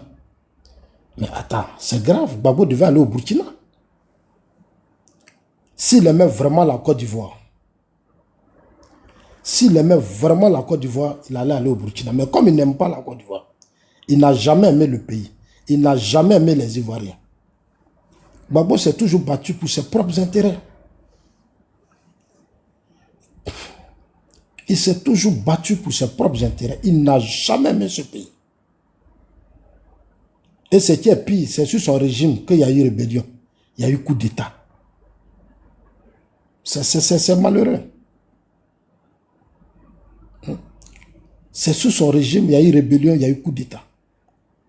Bon, un président, voilà ça. Et Dieu ne dort pas, j'ai eu la vidéo. Dieu ne dort pas, j'ai eu la vidéo. Nous avons appelé la France pour nous aider. Avant même l'attaque, j'avais averti les autorités françaises. Écoutez, hein, qui se préparaient au Burkina Faso quelque chose contre nous. Avec des petits caporaux et sergents qui avaient fui l'armée au temps du général Gueye. Je rappelle qu'en octobre 2002, on reprend. Hein. même le président de la République, Laurent Gbagbo, c'est nous qui avons appelé. On reprend, hein, on reprend. Écoutez bien, c'est Gbagbo qui dit. Il dit, c'est nous qui avons appelé la France. Quand vous dites que ces preuves-là, moi, si ces preuves-là, j'ai dans ces preuves. Tous les discours de Gbagbo, j'ai ça. C'est pour ça que quand je parle, je récite, parce que je suis comme une bibliothèque. Moi, je suis comme une bibliothèque. J'ai pris mon temps bien comprendre. Regardez ici, hein. C'est Gbagbo qui parle, hein. C'est Gbagbo.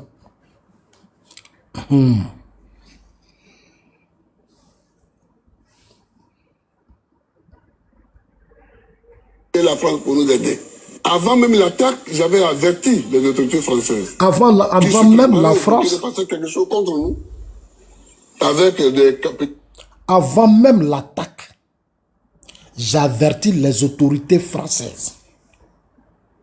Avant même l'attaque, j'avertis les autorités françaises que quelque chose se préparait contre nous au Burkina Faso. C'est pas Zassou qui parle, hein? C'est Gbagbo Laurent.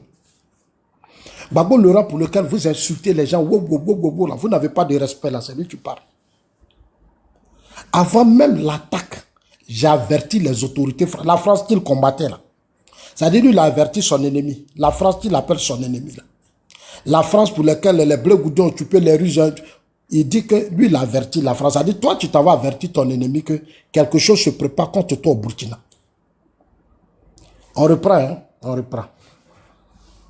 Les caporaux et sergents qui avaient fui l'armée au temps du général Gueye. je rappelle qu'en octobre 2002, Gbagbo dit des petits caporaux. Ça dit tellement il minimise la situation. Tellement il a minimisé la situation, il dit des petits caporaux.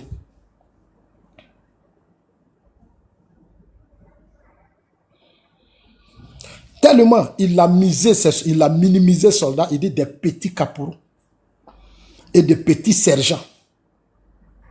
Des petits caporaux et des petits sergents. C'est ce qu'il dit, hein. Écoutez bien. Nous qui avons appelé la France pour nous aider. Avant même l'attaque, j'avais averti les autorités françaises qui se préparaient au Burkina Faso quelque chose contre nous, avec des petits caporaux et sergents qui avaient fui l'armée au temps du général Gueye. Je rappelle. Des petits sergents et caporaux qui avaient fui l'armée au temps de Gueye Robert. Mais c'est ce que je suis en train de vous expliquer depuis là. Et c'est ce que je vous explique dans la vidéo. Parce que chaque jour, moi, j'écoute ça. En fait, pour vous, on n'aime pas Gbagbo. Moi, je ne suis pas là pour aimer Gbagbo. Moi, ça ne m'intéresse pas. Moi, ça ne m'intéresse pas. Ce qui m'intéresse, c'est la stabilité de mon pays. Qui peut garantir la stabilité de notre pays? Qu'elle soit politique, qu'elle soit... Tout. Attendez.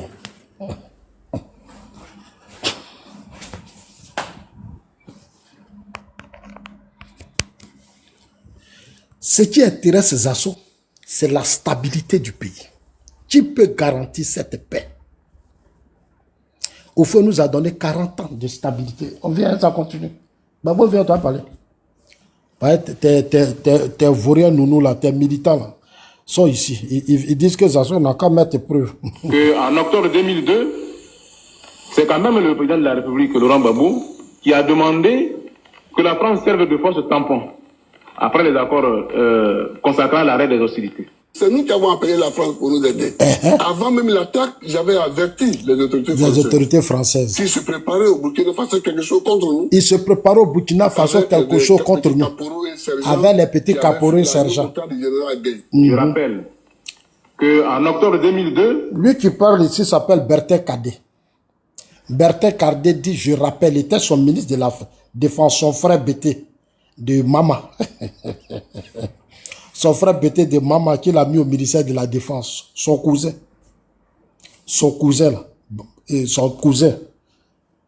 Il dit, c'est Gbagbo qui a appelé la France de venir s'interposer.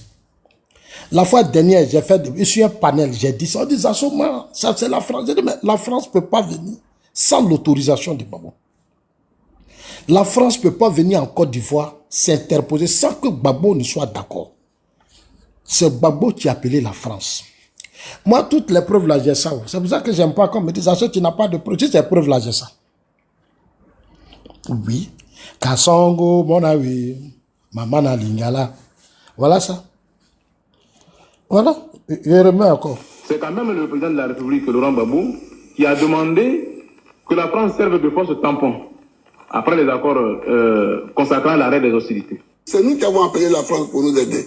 Avant même l'attaque, j'avais averti les autorités françaises qui se préparaient au Burkina Faso quelque chose contre nous, avec des petits caporaux et sergents qui avaient fui l'armée au temps du général Gueye. Je rappelle qu'en octobre 2002, c'est quand même le président de la République, Laurent Gbagbo, qui a demandé que la France serve de force tampon après les accords consacrant l'arrêt des hostilités. Merci.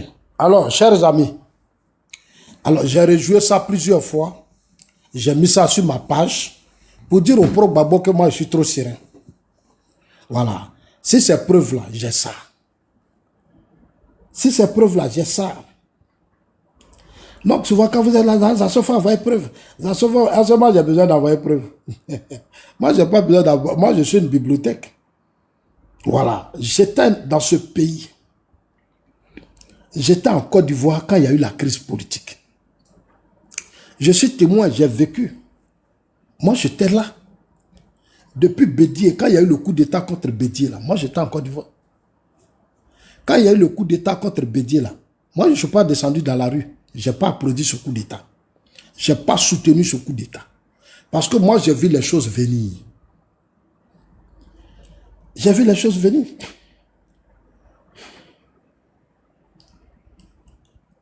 J'ai vu les choses venir. Donc, quand vous dites, ah, on n'a qu'à avoir preuve, on n'a qu'à avoir preuve là, il y en a, wa. Il y en a ouah. Ceux qui menacent.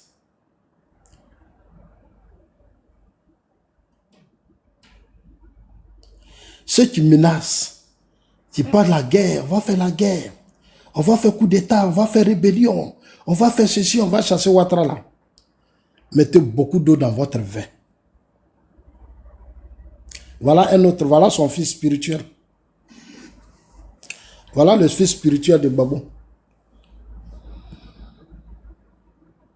Je suis le seul à même de garantir la stabilité de la Côte. Vous allez écouter son fils spirituel, Soro Guillaume. C'est Babou qui a fait Soro. Écoutez-le. Je suis le seul à même de garantir la stabilité de la Côte d'Ivoire. Si je ne suis pas là, les ethnies vont s'entretuer. Je suis le seul à même de garantir la stabilité de la Côte d'Ivoire.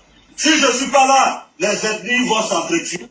Je suis le seul à même de garantir la stabilité de la Côte d'Ivoire. Si je ne suis pas là, les ethnies vont s'entretuer. Je suis le seul à même. Et la Côte d'Ivoire, on souffre d'elle. Ça dit que lui, Soro, ça dit que toi, tu as géré rébellion. Tu n'as même pas protégé les Ivoiriens. Si IB était resté à la tête de cette rébellion, aucun Ivoirien n'allait mourir.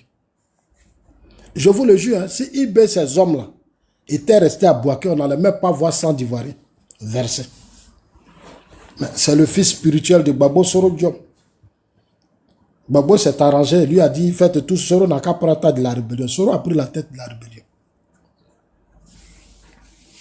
Soro, il a pris la tête de la rébellion. Il dit, si lui n'est pas là, lui, Soro là. Les gens là, quand je les regarde, je ris quoi. Ça dit, c'est Soro qui va garantir la stabilité d'un pays comme la Côte d'Ivoire. Ça dit, quand lui, Soro, il n'est pas là, les ethnies vont s'affronter. Quoi? Comme toi, Soro, tu es qui? Tu es qui? Et puis si toi, tu n'es pas là, nous, les ethnies, on va s'affronter. Pas toi, tu es qui? Ça dit, les gens se moquent de vous, ils vous insultent. Les gens se moquent de vous. Ça dit que leur plan là, c'est ça. Ils vous prennent pour des idiots.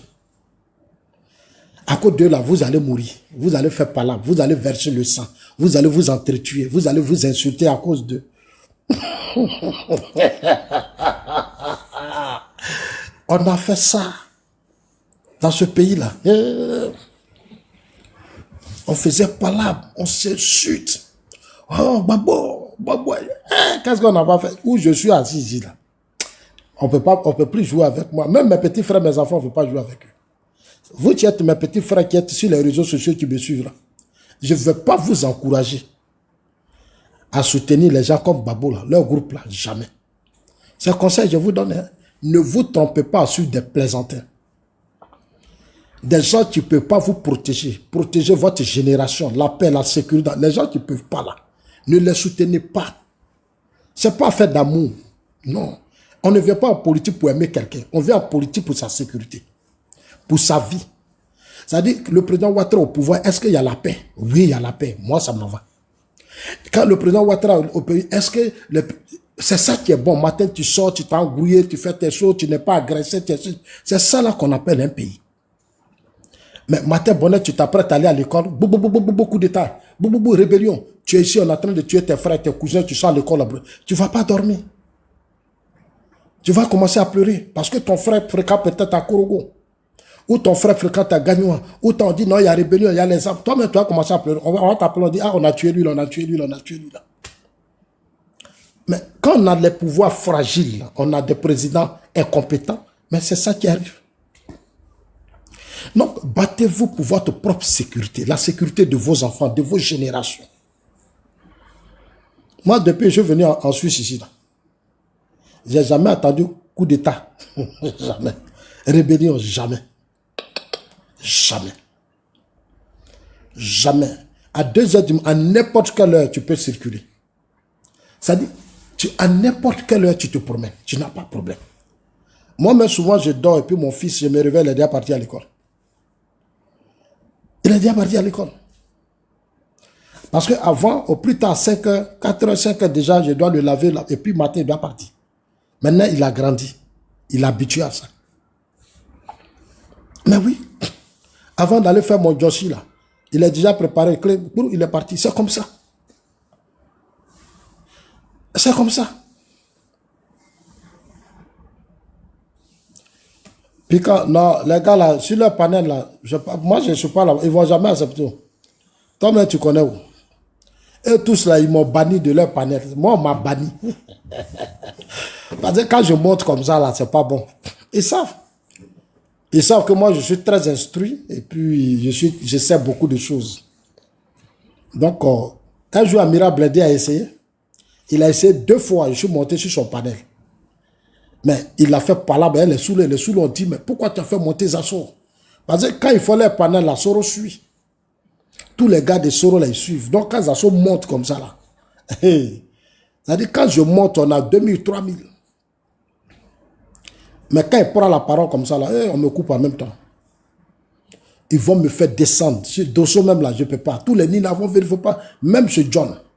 Donc, tous les panels de l'opposition, là, ils ont trop peur. Moi seulement, je ne peux pas. Ils ne veulent pas.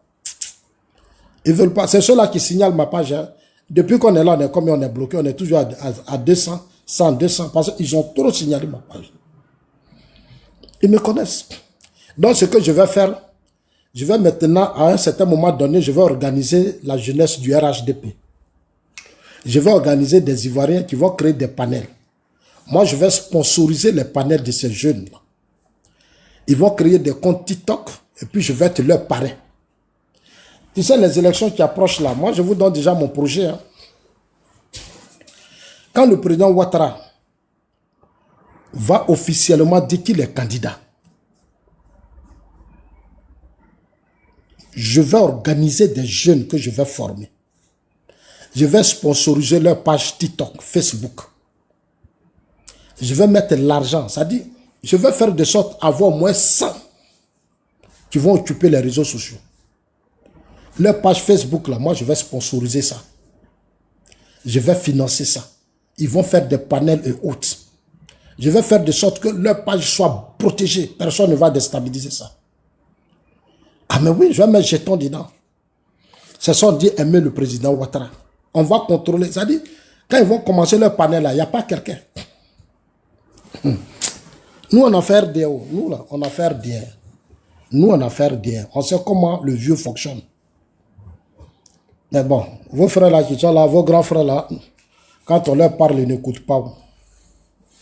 Tu vas beau leur parler, ce n'est pas leur problème. Ils sont dans leurs affaires.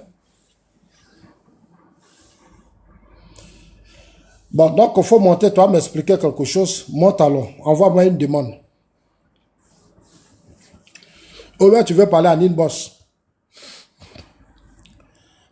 Bon, envoie ça à Ninboss. Les gars, on n'a qu'à monter à 100K, s'il vous plaît. Tu veux m'expliquer à Ninboss? Ah bon, à Ninboss c'est mieux, mon frère, tu as raison. Faut pas les sorciers là vont venir, voilà. À Ninboss c'est bon, à Ninboss c'est bon. Donc, chers amis, c'est ce que vous avez écouté là, c'est Gbagbo que vous avez écouté là. C'est Gbagbo qui a fait, ça dit non seulement, il a laissé la rébellion rentrer, et puis après, il s'en va maintenant chercher la France. Mais tout ça, le FPI avait réfléchi ça. Moi, je l'ai dit toujours, j'ai dit la rébellion là, ça ne devait pas rentrer en Côte d'Ivoire. La rébellion ne devait pas tuer les Ivoiriens. C'est un business du FPI. Ils avaient créé ça pour rester au pouvoir. Et puis après, ils allaient faire un arrangement avec Soro. Mais ce que j'ai dit au début, c'est ce qui s'est passé. C'est pour ça qu'on m'a chassé dans les Agora Parlement. Parce qu'un jour, je me suis énervé dans les Agora Parlement. J'ai dit, mais moi, je ne comprends pas. Vous dites que la France, c'est la France qui a attaqué la Côte d'Ivoire. Vous accusez la France, vous accusez même le président Ouattara. Et là où ça a été grave, vous dites que c'est le président Ouattara qui est à la base de la rébellion. Mais pourquoi vous ne discutez pas avec lui directement? C'est la question que j'ai posée. Je leur ai demandé, j'ai dit, mais vous dites que le président Ouattara, c'est lui qui est le père de la rébellion. Maintenant, s'il est le père là, pourquoi vous ne discutez pas avec lui et puis vous discutez avec Soro? C'est comme ça qu'on m'a chassé. Hein. Aïe, vous dites que c'est lui le père de la rébellion, non? C'est Ouattara qui est derrière, non? Mais discutez avec Ouattara en même temps, au lieu de discuter avec Soro. Parce que plus vous discutez avec Soro, plus ça va nous prendre du temps. Attends, je ne sais pas si ce que j'ai dit est faux. Hein. On dit, c'est moi Zasso qui suis le père de la rébellion. Alors que lui-même qui est à la tête de la rébellion, là, Soro dit c'est lui. On dit non, c'est pas Soro, c'est Zasso. C'est que Zasso est fort, Zasso est puissant. Donc, venez discuter directement avec Zasso et puis on met fin à la rébellion. C'est ce que j'ai proposé aux gens de Gbagbo. Ils m'ont insulté, ils m'ont traîné dans la boue. Qu'est-ce que je n'ai pas connu? Pourquoi je leur ai dit, plus on perd du temps, depuis 2002, 2003, 2004, 2005, 2006, on est dans les accords, négociations, on rentre ici, on sort ici, et c'est beaucoup d'argent qu'on a gaspillé. Les accords politiques de Ouagadougou, Blaise a eu 100 milliards. Ça dit dans facilitateur, là, Blaise a eu 100 milliards, il a eu des marchés, il a eu Ken. Bon, pourquoi, si on était allé voir Blaise là, est-ce que c'était pas bon? Gbagbo partait au Burkina, il racontait Blaise, il trouvait une solution au problème, c'était bon, non? Il a fallu que des Ivoiriens meurent d'abord pour que Blaise devienne facilitateur. Non, attendez, les gars, on n'a qu'à réfléchir un peu, réfléchissons un peu. Au début, c'est ce que je vous ai dit. Boka Doudou a dit, allons-y au Burkina. On va discuter avec Blaise. Ils disent, ils ne veulent pas. Des gens sont venus attaquer la RTI. Ils sont allés au Burkina. Gbagbo n'est pas parti là-bas. Maintenant, on finit de tuer les Ivoiriens. Gbagbo, ça va prendre Blaise pour faire accord de Ouagadougou. Attends. En fait, ceux qui disent Gbagbo n'a qu'à... on va se parler. On va créer des espaces. Le débat aura lieu. Hein. Eux, moi, là, dites-leur que Zasso dit le débat aura lieu. Ceux qui passent leur temps, Gbagbo va être candidat. Il faut dites-leur que Zasso dit le débat aura lieu. On va mener le débat, on ne va pas fuir le débat. Hein. Blaise Compaoré, il a fallu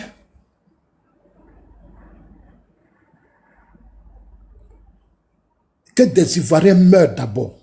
Rébellion, les gens vont mourir. Mais s'il était parti discuter avec les enfants au Burkina, ce n'était pas fini. Ce sont tes petits frères ivoiriens qui ont fui le pays, qui ont enlevé Guy Robert, qui a pris le pouvoir là, qui a profité. C'est Gbagbo qui a profité des coups d'État là. Lui au moins, il a eu le pouvoir sur Guy Robert. Si on dit que quelqu'un a profité de la rébellion, c'est Gbagbo et ses hommes. Ils ont mangé, ils ont bloqué le pays, ils ont pris 40%. Ils disent de la Côte d'Ivoire utile. Eux-mêmes, ils ont appelé ça la Côte d'Ivoire utile. Mais ils ont bouffé l'argent. Ils ont mangé notre argent. Ils ont gaspillé l'argent du pays. Ils n'ont rien. Même route, pont, école, ils n'ont rien construit. Si vous faites Boigny, ils ont critiqué au feu, ils ont critiqué au feu, c'est comme ça, au feu. Ils n'ont même pas construit. Ils ont dit à Soro, reste là-bas, nous on reste ici. Et les week-ends, maintenant, ils s'en rendent visite à Soro. J'ai dit, les gars, c'est des malots. J'ai dit, ils ne sont pas sérieux. Vos gars du PPACI, les gars là, la fille là, ils ne sont pas sérieux. C'est des gars, ils ne sont pas sérieux. Si ça seul là, vous allez confier votre destin, ça veut dire que vous-même, vous ne savez pas ce que vous voulez. Blaise Compaoré, facilitateur, il a eu 100 milliards dans ça. 100 milliards. J'ai dit bien 100 milliards. Si on était parti discuter avec Blaise au Burkina, il n'y avait pas de rébellion. Blaise allait étouffer ça. Il allait arrêter lui-même les gens et puis les mettre en prison. C'est fini. Mais c'est ça le jeu. Il allait les arrêter. On a vu le jeu ici, dit Dakwasi, au Togo. Mais quand nous on allait parler à les Togolais là, ils nous ont pas donné Dakwasi. Ils nous ont donné Dakwasi. Attends. Mais Ouattara, il est conscient. En fait, le président contre Ouattara, c'est un homme très conscient. C'est un responsable. C'est ce qu'on appelle être responsable, aimer son pays, être patriote. Le président Ouattara aime la Côte d'Ivoire que Gbagbo. Gbagbo n'a jamais aimé la Côte d'Ivoire. C'est un gros plaisantin. Il n'a jamais aimé le pays. L'Ida Kouassi, là, comment on l'a appris? Les leaders Kouassi, en réalité, préparaient un coup d'État. Et il préparait un coup qui allait être violent. Il a été ancien ministre de la Défense. Au Ghana, il faisait des réunions avec des soldats. Des soldats qui ont fui l'armée et qui sont allés au Ghana, Togo, il faisait des réunions. Quand le président Ouattara a eu toutes les informations, il a envoyé son ministre, il allait, on a dit, et puis lui-même maintenant, il allait là-bas. C'est ça, j'aime le président Ouattara. Comme lui, il ne veut pas qu'une rébellion passe dans son dos, puis venir frapper les Ivoiriens, tuer les Ivoiriens. Lui, il a pris l'avion. Le président Ouattara a pris son Grumman. Parce qu'on a mis avion à sa disposition. Le peuple a mis avion à sa disposition. Il a pris avion là. Comme il nous aime, il nous considère. Il nous aime tellement que, qu'est-ce qu'il a fait? Il a pris son avion. il allait voir le président Gani, il a parlé à lui. Il a parlé à lui. Le président Ouattara a parlé à le président Gani. Et il allait même au Togo. Il l'a envoyé à Ahmed Bakayoko. Ahmed Bakayoko est là-bas, on a fouillé, on dit Ali Dakwasi. On a mis Dakwasi dans l'avion, c'est pas fini, on l'a envoyé au pays. Et ça, c'est pas lui qui est là. Tout son projet de coup d'État, on l'a tué. Ou là maintenant, là, si tu dis Ali Dakwasi, alors on fait coup d'État, il va dire... Il faut dire à Lida Kwasi, il va faire un coup d'État. Lida Kwasi va dire, toi là, il ne faut pas m'enlever, il faut me laisser tranquille. Il a vu dedans. On allait, on l'a pris. Il dormait. Il a fait son plan jusqu'à toute la nuit. On l'a regardé jusqu'à l'heure à laquelle il va aller dormir. Là. Les autorités togolaises n'ont plus dit, tu vas aller dans ton pays. Ce n'est pas ici on fait coup d'État. Aïe. Ils lui ont dit, c'est pas ici tu as raison pour faire coup d'État, il faut aller en Côte d'Ivoire. On a envoyé Lida Kwasi.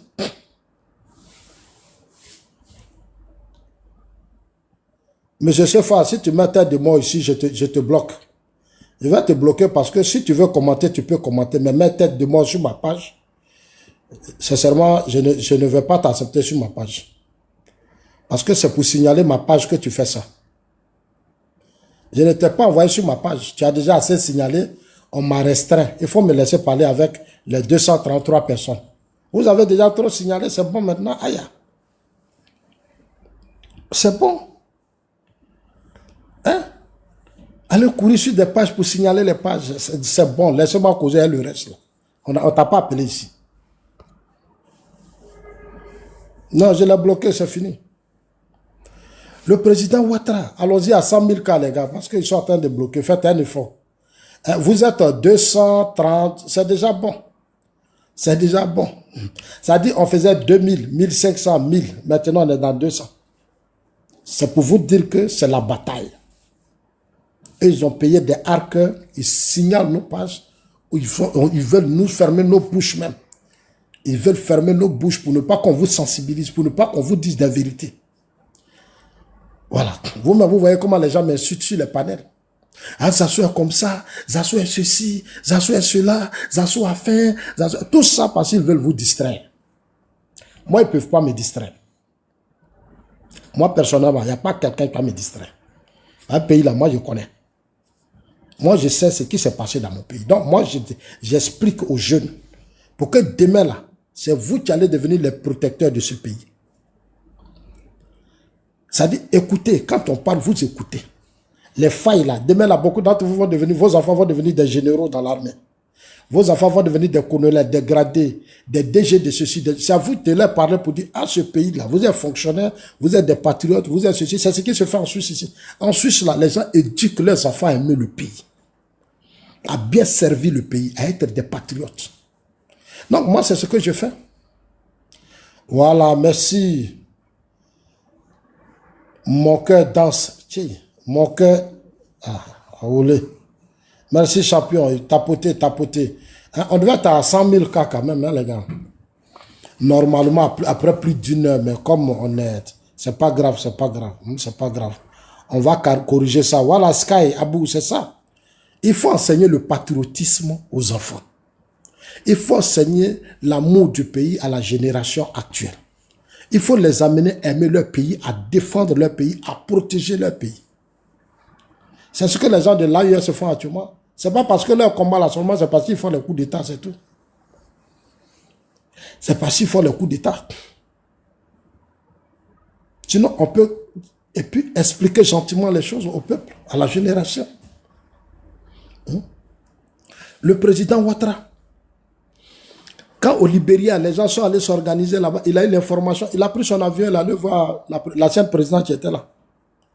Il a parlé avec elle. C'est-à-dire, dans tous les pays, quand le président Ouattara apprend quelque chose, il prend son avion, c'est ça qu'on appelle un père. On dit il aime ses enfants. Mais ça se passe dans vos familles. La politique, c'est ce que vous vivez au quotidien. Chaque matin, tu vas te réveiller, tu vas aller grouiller, il faut que tes enfants mangent. Il faut que tes enfants soient logés, la meilleure protection. Il faut que tes enfants aillent à l'école, ils aient accès à la santé. Donc toi, le père, tu dois aller grouiller, tu dois veiller sur tes enfants. Mais c'est ça, c'est ce que le président Ouattara fait. Parce qu'aujourd'hui, c'est lui qui est le président de la République. Il est nous tous notre père. Donc, lui, il est partout. Il ne dort même pas. Est-ce qu'il dort? Viens là, il ne dort pas. C'est moi qui vous dis. Ouattara ne dort pas. Le président ne dort pas. Hein. Actuellement, où je vous parle, il est assis là-bas, il est en train de signer des documents. Après, il va dormir 1 heure de temps, il va se réveiller. Ah, mais oui. Parce qu'il est là, il est sur les caméras, il regarde, il est en train de voir. Est-ce que oui, voilà, est-ce qu'à jamais, quoi, tout ça, le suite. À chaque seconde, il est branché. C'est comme les présidents américains. Mais c'est ce qui se passe partout. C'est des grands présidents, c'est ceux-là qu'on appelle les vrais présidents. Là. Ils ne dorment pas. Mais nos gars, là, ils sont couchés à l'hôtel, les petites filles là, et puis dans tous les secrets là. Est-ce que ceux-là, vous les connaissez? Quand ils étaient au pouvoir, leur affaire de fesses, les fraîchenis. Ils vont prendre les petites filles là, ils vont dire non, oh, Blaise Compaoré, les peut rien faire. Oh, laissez, on leur dit, il y a un des cadres de PPACI. Il était à l'hôtel à une fraîcherie, comme un ministre des Affaires étrangères. Une ministre des Affaires étrangères. Une petite fille.